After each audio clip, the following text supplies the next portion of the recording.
बिस्मिल्लाहिर्रहमानिर्रहीम। Cooking oil लें, ज़ीरा डालें, क्रैकल कर लें।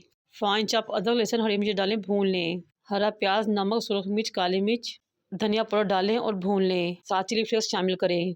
बॉयल एंड शायद चिकन और धनिया डालें, मिक्स कर लें, साइड पे रख लें।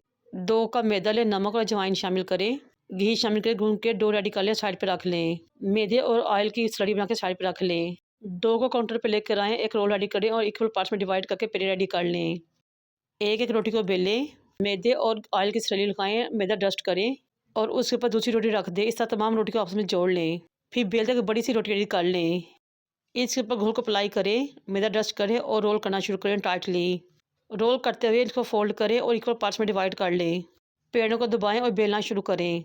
पानी और मैदे की स्लरी को इसको अप्लाई करें, मिक्सचर के ऊपर डालें और इस तरह फोल्ड करें जिस तरह आपको नज़र आ रहा है। मीडियम फ्लेम पे फ्राई करें यहाँ तक कि दोनों तरफ क्रिस्पी गोल्डन हो जाए। मज़ेदार कचौरी रेडी है। मेरे चैनल को सब्सक्राइब भी कर दें।